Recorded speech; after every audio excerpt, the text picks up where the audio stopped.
بسم اللہ الرحمن الرحیم۔ دوستو، آج ہم جس ڈبیٹ کے لیے اکٹھے ہوئے ہیں اس کا عنوان آپ کے ذہن میں رہے کہ پاکستان جس بنیاد پہ بنا جسے انگریزی میں ٹو نیشن تھیوری کہتے ہیں اور اس کا متبادل نام اسلامی نظریہ بھی کہا جاتا ہے، اس کا تقابلی جائزہ کرنا ہے جمہوریت کی نام سے، ویلیو سے، اقدار سے، پرنسپل سے۔ تو اس پہ ہمارے جو مہمان خصوصی ہیں محترم جناب ڈاکٹر محبوب نعیم صاحب، تو وہ اپنے اس سبجیکٹ کے لحاظ سے بہت ایکسپرٹ پرسنالٹی ہیں۔ میں گزارش کروں گا کہ وہ اس حوالے سے اپنی اسائنمنٹ یا جو بھی ان کے پاس پریزنٹیشن ہے وہ دوستوں کے سامنے رکھیں، اور اس کے بعد پھر اس پر جو پیدا ہونے والے سوالات ہیں وہ بھی اس سیشن میں ہوں گے۔ تو محترم ڈاکٹر محبوب صاحب جو ہیں، ایک تو یہ ہے کہ میری ان کے ساتھ نسبت ہے کہ میں ان کا شاگرد بھی ہوں، ایم فل میں ہمیں پڑھاتے ہیں۔ سب سے اہم بات جو میں نے محسوس کی ہے کہ وہ یہ ہے کہ جیسے فیملیئر ہونا، کلوز ہونا، قربت کا احساس دلانا، یہ ان کی خوبی ہے جس کی وجہ سے مجھے یہ جرأت ملی کہ میں سمجھتا ہوں کہ تبھی میں نے انہیں ایک میسیج کیا کہ سر ہمارے کچھ دوست ہیں۔ میں نے دوستوں سے اجازت نہیں لی تھی، میں نے کہا میرے کچھ دوست ہیں، میں آپ کو ان سے ملوانا چاہتا ہوں، اور یہ جواب دیا۔ تو میرے لیے بڑی اعزاز کی بات تھی اس وقت۔ تو بہرحال تو انہی خوبیوں کے ساتھ وہ اپنے اس لیکچر کو اسٹارٹ کریں گے۔ سر بہت شکریہ۔ ڈائریکٹ ٹاپک کی طرف آ جاتے ہیں۔ ہمارا ٹاپک ہے آج کا کہ جمہوریت کیا ہے، اس کی بیسکس کیا ہیں، اور پاکستان بنا دو قومی نظریے کی بنیاد پہ، اور پھر یہاں جمہوریت کا تجربہ بھی کیا گیا۔ تو دو قومی نظریہ کیا ہے اور جمہوریت کی ان ویلیوز کے مطابق کیا دو قومی نظریے کے ساتھ ہم جمہوریت کو لے کے اس ملک میں چل سکتے ہیں، یا یہ دونوں کے درمیان ایک اختلاف ہے یا اپوزٹ ہے ایک دوسرے کے۔ یہ معاملہ ایسا گمبھیر ہے کہ اس معاملے سے بہت کچھ آج تک پرابلمز بھی آ رہے ہیں، اس کی اسٹرینتھس بھی ہیں۔ تو پہلے میں جمہوریت کی طرف جاتا ہوں کہ جمہوریت کیا ہے۔ دراصل جب آپ اکیلے ہوتے ہیں تو آپ کسی رولز کے پابند نہیں ہوتے، لیکن جیسے ہی آپ کسی اجتماع کا حصہ بنتے ہیں تو آپ رولز کے پابند ہو جاتے ہیں، ٹھیک ہے۔ اور پھر یہ ہوتا ہے کہ اس رولز جو اس اجتماع کے ساتھ چلنے کے لیے آپ کو چاہیے، وہ رولز کیا ہیں۔ انسان نے غاروں سے شروع ہوا، انسان ایک فیملی سے شروع ہوا، اور پھر وہ ایک ٹرائبس کی شکل اختیار کر لیا، قبیلے بن گئے، اور اس میں جو رولز آف انگیجمنٹ تھے وہ یہ تھے کہ قبیلے کا ایک سردار ہوتا تھا، اور وہ سردار اپنے بزرگوں کے بنائے ہوئے رسم و رواج کے مطابق ان قبائل کو چلاتا تھا، اس کی اتھارٹی کو فائنل سمجھا جاتا تھا۔ تو گروپ کے ڈائنامکس یہ رہے، لیکن ہم گریجولی آگے بڑھتے رہے، تعداد بڑھتی گئی ہماری، تو گروپ کی پیچیدگیاں بھی بڑھتی رہیں۔ تو وہ جو ٹرائبل گروپس تھے وہ ایک دیہات، قصبات کی شکل میں ڈھل گئے، پھر وہی گروپس جو تھے وہ اسٹیٹ کی شکل میں ڈھلے۔ ہمارے پاس جب سب سے پہلا آرگنائزڈ اسٹیٹ کا سسٹم آتا ہے تو وہ آتا ہے آج سے تقریباً 2500 سال پہلے یونان میں۔ تو اس کو ڈاکومنٹڈ ہمارے پاس کتابوں کی صورت میں وہ ہے، دا پالیٹکس، دا لا، دو کتابیں ہیں بیسک جو وہاں ارسطاٹل نے اور افلاطون نے لکھی۔ تو ہمیں پتہ چلا کہ جو گروپ ہوتا ہے اس کو سٹی اسٹیٹ کی شکل میں بڑے آرگنائز طریقے سے بھی چلایا جا سکتا ہے۔ تو اس میں ہمیں ماڈل ملتا ہے کہ وہاں لوگ رہنے والے خود اپنے کمیونٹی کے معاملات کو لے کے چلتے تھے، سیلف گورنمنٹ، سیلف سفیشینٹ تھے، اور اس میں ہمیں 3 قسم کے گروہ مل گئے۔ پہلا گروہ جو تھا وہ جو وہاں کا رولنگ ایلیٹ جسے وہ سٹیزنز کہتے تھے، دوسرا سلیوز ہوتے تھے یعنی جو غلام، اور تیسرا گروہ ہوتا تھا تاجروں کا جنہیں ڈیموس کہتے تھے۔ یہ 3 گروہ تھے، اور جو ایلیٹ کلاس تھی وہ اپنی ریاست کے تمام معاملات کو چلاتی تھی. وہ ریاستیں چھوٹی چھوٹی تھیں. جیسے آپ مری دیکھتے ہیں، مری میں ایک پہاڑی کے سے آپ کراس کریں ایک وادی آ جاتی ہے، پھر آپ کراس کریں پھر دوسری وادی آ جاتی ہے. تو یونان میں بھی یہی ماؤنٹینوس ریجن ہے اور وادیاں ہیں. تو وہاں تقریباً 158 اسٹیٹس اس وقت آرگنائز طریقے سے بن چکی تھیں، جن میں ڈفرینٹ کائنڈز آف گورنمنٹ تھے. تو ہمارے پاس وہ پہلا ماڈل آتا ہے، اور اس ماڈل میں جو ہمارے پاس شاندار چیز آتی ہے وہ آتی ہے یہ جو دا پالیٹکس کتاب ہے ایرسٹاٹل کی. اس میں اس نے 158 ریاستوں کے جو سسٹم تھا اس کا ایک کمپیریٹیو اسٹڈی کی. بہت بڑی اسٹڈی ہے اور وہ ہمارے تک پہنچی. اس میں اس نے بتایا کہ گورنمنٹس بنتی کیسے ہیں، گورنمنٹس ختم کیسے ہوتی ہیں. میں اس طرف نہیں جانا چاہتا، میں بڑا حیران ہوتا ہوں اس کا وہ ماڈل پڑھ کے، آج بھی ویسا ہی لگتا ہے. تو ہمارے پاس ایک نقشہ آیا، اور سوال یہ تھا بتانے کا کہ جب ایک گروپ ہوتا ہے اس گروپ میں ایک اس کی اجتماعی شکل ہوتی ہے اور ایک اس میں انڈیویجول ہوتا ہے. جیسے ہم لوگ بیٹھے ہیں، ہم ایک گروپ ہیں، اور لیکن میں الگ سے ڈاکٹر نعیم بھی ہوں، یہ حسن قریشی صاحب بھی، یہ جبار صاحب بھی، الگ شخصیت ہے. تو انڈیویجول کہیں دب نہ جائے گروپ میں، گروپ انڈیویجول کی انڈیویجویلٹی ختم نہ کر دے، اس کی آزادی شخصی آزادی کو ختم نہ کر دے. تو اس کے درمیان ردم ہوتا ہے کہ آپ اپنی شخصی جو انفرادیت ہے اس کو بھی سسٹین کریں گروپ میں، اور آپ گروپ کا بھی حصہ بنیں. تو دیٹ از دا سٹریس کھچاؤ گروپ میں رہا. پھر اس کے بعد جو سٹی اسٹیٹ کا ماڈل ہمارے پاس آتا ہے، اس کے بعد آتا ہے رومن امپائر کا ماڈل. رومنز نے کیا کیا، انہوں نے چھوٹی چھوٹی ریاستوں پہ قبضہ کر لیا. ایک ریاست اٹھی روم سے اور اس نے چھوٹی ریاستوں کو کھانا شروع کر دیا. تو ایک نیا کنسیپٹ آیا کہ جو بہت ساری سٹی اسٹیٹس ہوتی ہیں، بہت ساری بادشاہتیں ہوتی ہیں، ایک بڑی سلطنت کے تحت بھی آ سکتی ہیں. تو اس کو ہم کہتے ہیں رومن امپائر. تو امپائر کا سلسلہ ہمارے سامنے پہلی دفعہ شروع ہوا. تو وہ جو گروپ تھا جو ٹرائب سے شروع ہوا تھا، سٹی اسٹیٹ، اب وہ ایک امپائر کی شکل میں دنیا میں آ گیا. تو اس ساری جو ایوولوشن میں امپائر تک پہنچنے میں جو نقصان ہوا وہ انڈیویجول کا ہوا. ایک مووی ہے، آپ ضرور دیکھیں، دا ٹرائے کی جنگ جو ہے، انگلش ادب میں بہت زیادہ اس کے ریفرنس آتے ہیں، دا وار آف ٹرائے. اور جو ایک وائرس ہوتا ہے کمپیوٹر کا، ٹروجن ہارس، تو وہ ٹروجن جو ہے وہ ٹروجن ہارس ٹرائے کا ہی گھوڑا تھا، ٹروجن ہارس. تو وہ گھوڑا اس جنگ کی میں ڈیٹیل میں نہیں جاتا. اس میں ایک ڈائلاگ ہے بادشاہ کا اور ایک ملٹری کمانڈر کا. وہ کہتا ہے، بادشاہ بلاتا ہے کہ آؤ آ کے ڈوئل کرو. جنگوں میں ڈوئل ہوتی تھی پہلے، کہ ایک لشکر کا جو سپہ سالار وہ کہتا تھا بندہ لڑا لیتے ہیں آپس میں، تو پتہ چل جائے گا کون بہادر ہے، اسی پہ جنگ ختم کر دیں. سب کو ضرور دعوت مبازرت کہتے ہیں، جیسے خیبر پہ حضرت علی رضی اللہ تعالیٰ عنہ نے دعوت دی مرحب کو. جی بالکل، ہاں ٹھیک ہے. تو وہ اس نے وہ ذرا لیٹ آیا، تو بادشاہ نے کہا کہ جس تم لیٹ ہو گیا تو تمہیں میں کوڑے لگاؤں گا.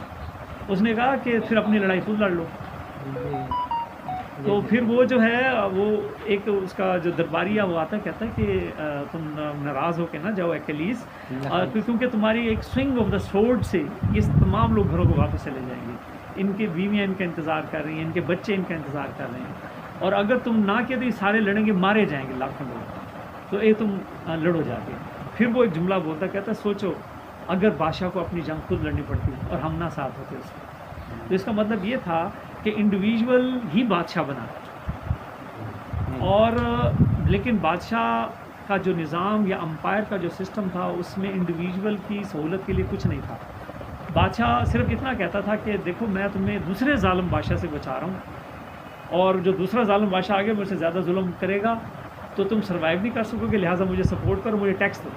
تو وہ ٹیکس لے کر وہ بادشاہ سلامت اس کے عوض کوئی فیسلٹی نہیں دیتا تھا عوام کو، اور اگر کوئی بھی دیتا تھا تو وہ اپنی سوانح عمری میں لکھواتا تھا کہ میں نے لوگوں کو کتنے کنویں کھدوائے، میں نے کتنی سرائے بنوائیں. تو لکھواتا تھا اپنی اپریسیشن کرنے کے لیے، یعنی وہ فیور دیتا تھا لوگوں کو. تو یہ ڈائلاگ پچھلے 2000 سال سے چل رہا ہے کہ وہ جو فرد ہے وہ حکومت کو بناتا ہے، ٹیکس اس کو دیتا ہے، اس کے لیے جنگ کرتا ہے، اس کے لیے گردن کٹواتا ہے، تو حکومت کرنے کا اختیار اس کا ہے. لیکن وہ جو طاقتور طبقہ بادشاہ کی صورت میں مسلط تھا، سر کیا حال ہے؟ تو وہ طاقتور طبقہ اس فرد کو اس کے رائٹس دینے پر تیار نہیں تھا.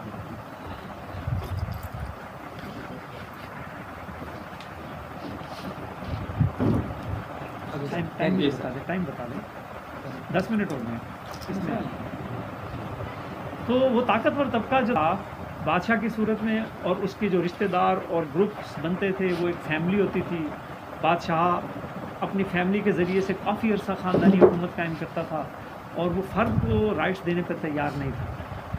تو یہ بادشاہت کا سسٹم پچھلے 1000 سال پہلے کولیپس ہونا شروع ہوا یہ کہ لوگ اکٹھے ہو گئے انگلینڈ میں. اب ہم آتے ہیں انگلینڈ میں. بادشاہت پوری دنیا میں رہی ہے، اب بھی ہے، خاص طور پہ مسلمان ملکوں میں. ہم کہتے ہیں کہ امت مسلمہ اکٹھی کیوں نہیں ہے، تو اس کی ایک وجہ منارکی ہے یہ بادشاہت. تو پچھلے 1000 سال پہلے ہوا یہ کہ ایک بادشاہ تھا کنگ جان، انگلینڈ کا. تو اس نے وہاں مائنز ہوتی تھیں جو مزدور ہوتے تھے، اور وہاں کے جو لارڈز ہوتے تھے جو مزدوروں کو لے کر ان کانوں کو ایکسپلور کرتے تھے. تو وہ ایک بہت بڑی انڈسٹری تھی. تو بادشاہ نے ٹیکس لگایا اور بہت زیادہ لگایا. تو جو مائنرز تھے ان کے مالک، انہیں لارڈز کہا جاتا تھا، انہوں نے کہا بادشاہ سلامت لوگ جو ہیں وہ ٹیکس نہیں دے سکتے، آپ برائے مہربانی ٹیکس کم کریں. تو بادشاہ نے کہا کہ نہیں، میں نے ٹیکس کم نہیں کرنا. تو پھر ایک جنگ ہوئی، اور وہ جنگ پھر ان جو لارڈس ہیں انہوں نے جیت لی، اور بادشاہ مجبور ہو گیا. پھر بادشاہ نے پارلیمنٹ بلائی. پارلیمنٹ کا مطلب ہوتا تھا پورے انگلینڈ سے لوگ اکٹھے ہوں، مشورہ کریں. تو بادشاہ نے پارلیمنٹ بلائی. تو اس میں پہلی دفعہ جو فرد ہے یا انگلینڈ کے لوگ ہیں، انہوں نے کچھ مطالبات بنائے. اس مطالبات کو کہا جاتا ہے 1215 کا میگنا کارٹا. اور اس میگنا کارٹا میں سب سے پہلے رائٹ بادشاہ سے یہ منوایا کہ آپ ہمیں جب گرفتار کریں گے تو آپ بتائیں گے کہ آپ نے ہمیں گرفتار کیوں کیا، اور ہمیں موقع دیں گے کہ ہم جج کے سامنے اپنی صفائی پیش کر سکیں. جبکہ اس سے پہلے کبھی ایسا نہیں ہوا. بادشاہ نے جس کو گرفتار کر لیا اس کو کسی کنویں میں پھینک دیا، کسی اندھی غار میں رکھ دیا، وہ مر جاتا تھا، اس کی کوئی نہیں سنتا تھا. تو ہیبیس کارپس ایکٹ جو ہے یہ یہیں سے اس کی وہ شروع ہوئی ابتدا. تو بادشاہ کے بہت بڑے اختیار کے اوپر پابندی لگی. بادشاہ نے مانا اس کو. اور دوسرا وہ یہ مانا کہ اگر میں ٹیکس لگاؤں گا تو وہ میں ٹیکس جو ہے آپ سے مشورہ کر کے لگاؤں گا کہ کیپیسٹی دینے کی بھی ہے صحیح ہے کہ نہیں لوگوں کی. تو یہ اب دو اتنے بڑے رائٹس تھے جو بادشاہ سے منوائے. بادشاہ نے ان رائٹس کو گریجولی ایکسٹینڈ کرتا گیا عوام کی طرف. پھر بادشاہ یہ سمجھ گیا تھا کہ یہاں جو اگر میں ایلیٹ کے ساتھ جڑا رہا تو میری سروائیول نہیں ہے. یہ ایلیٹ جو مفادات لیتی ہے سب سے سارے، تو عوام کے ساتھ جڑنا ضروری ہو گیا. تو پچھلے 500 سال میں وہاں ایک مڈل کلاس کا رائز ہوتا نظر آتا ہے. تو مڈل کلاس ٹریڈنگ کلاس تھی. یہ خود سے مینوفیکچرنگ کرتے تھے، کپڑا خود بنتے تھے، جوتے خود بناتے تھے. پھر یہ جو کاروان ہوتے ہیں، ہمارے ہاں تو خانہ کعبہ ہے اور حج سال کا، ان کے ہاں نہیں ہے. تو وہ جو ہے نا ان کے ہاں قافلے بن کے سینٹس کے ہاں جاتے ہیں ہر سال. تو ان کے ساتھ پھر وہ پورے یورپ کی سیر کرتے تھے تاجر، اور وہاں چیزیں بیچ کے آتے تھے. تو ان کو اپنے ہر ملک کے علاوہ دوسرے ملکوں کا بھی ایک ایکسپیرینس آ گیا، اور اکنامک انڈیپینڈنس آ گئی اس مڈل کلاس میں. تو اس مڈل کلاس نے کو ڈیموس کہا جاتا تھا. ڈیموس تاجر جو یونان میں تھے. تو وہ ڈیموس جو تھے پچھلے 500 سال میں وہ ایکٹیو ہوئے، اور مڈل کلاس نے اپنے آپ کو اسرٹ کرنا شروع کیا. ویری فیسینیٹنگ سٹوری مجھے بہت اچھی لگتی ہے کہ کس طرح سے انہوں نے اپنے آپ کو آرگنائز کر لیا. اور وہ مڈل کلاس پھر اس نے اپنے رائٹس کو جب اسرٹ کیا تو وہ لارڈز جو تھے ان کی طاقت کو، ایلیٹ کی طاقت کو سکویز کیا، فیوڈلز کی طاقت کو سکویز کیا، اور وہ شہروں کی بنیاد پر وہ رہتے تھے اور وہ اپنی چیز بناتے تھے. پیسہ ان کے پاس تھا، اور جو برادری تھی ان کی، یعنی اگر وہ ویورز ہیں کپڑا بنانے والے، تو وہ ان کی ایک کمیونٹی ہوتی تھی. وہ کہتے تھے ہم نے کسی بڑی کمیونٹی سے نہیں ملنا، ایلیٹ سے نہیں ملنا، ہم آپس میں رشتہ داریاں بھی کریں، ملیں، سوشل لائف بھی، خوشی غمی کریں. تو ہمیں تو کسی نے پوچھنا نہیں، وہ کہتے ہیں. تو یہاں سے ایک کنسیپٹ ان کا شروع ہوا گلڈز کا، اور اس میں انہوں نے اپنی برادری کو ہی پروموٹ کرنا شروع کیا، اپنی ورکنگ کنڈیشن کو اچھا کرنا شروع کیا. جیسے ایک باربر ہے، اس نے دیکھا کہ میری جو میں نائی ہوں، میری کوئی عزت نہیں ہے معاشرے میں. تو انہیں سمجھ ہی آئی کہ ہم اگر اکٹھے ملیں گے تو پھر سوچیں ریٹ کے اوپر ہمارا مسئلہ ہے، میں ریٹ کم کر دیتا ہوں, پیسے ہمارے سے کم ہو جاتے, تو ریٹ پہ پولنگ کریں. یہاں سے ان کا پھر ایک گروپ شروع ہوا, انہوں نے ریٹ پہ پولنگ کی کہ بھئی اس سے کم پہ نہیں لینا, اور اپنے ورکنگ انوائرمنٹ کو اچھا کیا. پھر انہوں نے جو ہے وہ سوشل ریلیشنز بنائے اپنے ایک دوسرے کے ساتھ, اور اپنی یونیفارم ڈیولپ کی. تو اس طرح سے گلڈز بنتی چلی گئی, کمیونٹی انگیج ہوتی چلی گئی, تو ان کو پولیٹیکل رائٹس کا بھی پتہ چلتا گیا. انہوں نے بادشاہ کے حقوق کو پھر کم کیا, اور 1789 میں فرانس میں بہت بڑی تبدیلی آئی. ہم جب فیصلہ کرتے ہیں تو ہم فیصلہ کرتے ہیں کسی اتھارٹی کی بنیاد پہ کہ کوئی بڑا ہی بندہ زبردست ہے جناب, اس کو بڑا نالج ہے, یہ فیصلہ کرے. ہم کرتے ہیں ڈیوائن, جی کہ یہ جناب متبرک سی کتاب ہے, اس میں تو یہ لکھا ہے, اس کے مطابق چلنا ہے. ہم کرتے ہیں فیصلے رسم و رواج سے, تو ہم کرتے ہیں جذبات سے فیصلے. تو یہ جو فرینچ ریولوشن آیا اس میں جو ہمیں سبق ملا وہ یہ تھا کہ سوسائٹی کو کسی بھی سورس سے آپ نے گائیڈ نہیں کرنا سوائے ریشنلٹی کے, سوائے ریزن کے. تو عقل کی بنیاد پہ سوسائٹی کو چلانا ہے. تو that was the French revolution, اور وہ یہ مڈل کلاس ہی لے کے آئی تھی. تو مڈل کلاس نے جب یہ ریولوشن لے کے آئی تو اس میں پھر انہوں نے کہا اکانومی میں ہم پرائیویٹ پراپرٹی رکھیں گے, سماج میں ہمارا جو ایک سٹینڈنگ ہوگی, ہماری عزت ہوگی, آئیڈینٹی ہوگی, سیاست میں بھی ہمارا رول ہوگا, تو پولیٹیکل میٹرز میں بھی ہم نے فیصلے کرنے. اس طرح سے وہ انڈیویژول جو پچھلے ہزاروں سال سے دبا ہوا تھا بادشاہت کے سسٹم کے ساتھ, خاندانی سسٹم کے ساتھ نیچے دبا ہوا تھا, اور وہ مذہب کے جو فرسودہ تصورات ہے اس کے نیچے دبا ہوا تھا, وہ معاشی استحصال کے نیچے دبا ہوا تھا, اس نے اپنا آپ کو اسرٹ کرتے ہوئے پچھلے 500 سالوں میں رائز کیا. آج جو آپ گلوبلائزیشن دیکھ رہے ہیں, آج جو آپ ماڈرنائزیشن دیکھ رہے ہیں, آج جو آپ سائنٹیفک ریولوشن دیکھ رہے ہیں, آج جو انڈیویژول کریٹیوٹی کر رہا ہے, ایجادات کر رہا ہے, تو یہ مڈل کلاس ہے یورپ کی جناب. اس کا رائز ہوا اور انہوں نے پولیٹیکل میٹرز میں اپنا رول پلے کرنا شروع کیا. بادشاہت وڈرا کرتی گئی, خاص طور پہ انگلینڈ میں وڈرا کرتی گئی. اس لیے آج بادشاہت وہاں عزت کی نگاہ سے دیکھی جاتی ہے کہ اس نے لوگوں کی خاطر اپنی طاقت ہمیں دی, تو اسے سمبولکلی انہوں نے رکھا ہوا ہے, حالانکہ کافی خرچہ کرنا پڑتا ہے. جی بالکل, ہاں جی. تو یہ وہ تصورات تھے جمہوریت کے تصورات کے. فرد اہم ہے, فرد ہی پولیٹیکل میٹرز میں بھی ڈیسائیڈ کرے گا, فرد ہی اکنامک میٹرز میں ڈیسائیڈ کرے گا, اور جسٹس کی بنیاد پہ ہوگا, ایکوالٹی کی بنیاد پہ ہوگا, رول آف لا کی بنیاد پہ یہ نارمز ہوں گی. تو جمہوریت کے تصورات میں انڈیویژول کو اسرٹ کرنا ملا, اور ایک طبقے کی جو سٹریس تھا, جو ایکسپلائٹیشن تھی یورپ میں, وہ جمہوریت نے اس کو میلٹ کیا. پچھلے 100 سال پہلے انگلینڈ میں یہ فیصلہ ہوا کہ prime minister house of lord سے نہیں بنے گا, امیروں میں سے نہیں بنے گا. پرائم منسٹر بنے گا تو ہاؤس آف کامنز میں سے بنے گا. پرائم منسٹر اب ہاؤس آف کامنز میں سے بنتا ہے, جو مڈل کلاس کا. وہ کہتے ہیں کہ جو یہ امیر طبقہ ہے یہ تو آرام پسند ہے, ان کی صرف کرسیاں خالی رہتی ہیں جو ہاؤس آف لارڈس کی. تو جبکہ جو ہاؤس آف کامنز ہے اس میں لوگ آتے ہیں, محنت سے آتے ہیں, اور یہ مڈل کلاس ہے, تو یہ اس کو موقع دیا جانا چاہیے ایڈمنسٹریٹو. اور پچھلے 100 سال سے جو وزیر اعظم بن رہا ہے وہ ہاؤس آف کامن سے بن گیا, اور وہی مڈل کلاس ہے. تو جمہوریت میں ان ویلیوز کے ساتھ مڈل کلاس کی اپرائزنگ ہوئی, اور اس کو سب سے زیادہ فائدہ جمہوریت کا اسی کو, مڈل کلاس کو. اور جب مڈل کلاس کو یہ فائدہ ملتا ہے تو پھر وہ لوور کلاس تک بھی ٹرانسلیٹ ہو جاتا ہے. تو یہ تو تھی جمہوریت, تھوڑا سا اس کا ایولیوشن. اس میں ڈیبیٹس تو بہت ساری, اینگل بہت سارے ہیں, لیکن میں اس پہ نہیں جاتا. اب یہ ہے کہ جمہوریت کے جو بیسک تصورات ہیں اس میں 18 سال کی عمر کے ہر بندے کو ووٹ کا حق دے دیا گیا. 1920 میں خواتین کو دیا گیا تھا انگلینڈ میں, پھر خواتین بھی اس سفریج میں آ گئی, اور جو ہے ان سے سال میں 5 سالوں میں ایک دفعہ ووٹ لے لیا جاتا ہے اور حکومت تبدیل کروا دی جاتی ہے. پہلے جو حکومت تبدیل ہوتی تھی جمہوریت سے پہلے, وہ تلوار کے ذریعے سے ہوتی تھی, فائر پاور کے ذریعے سے ہوتی تھی.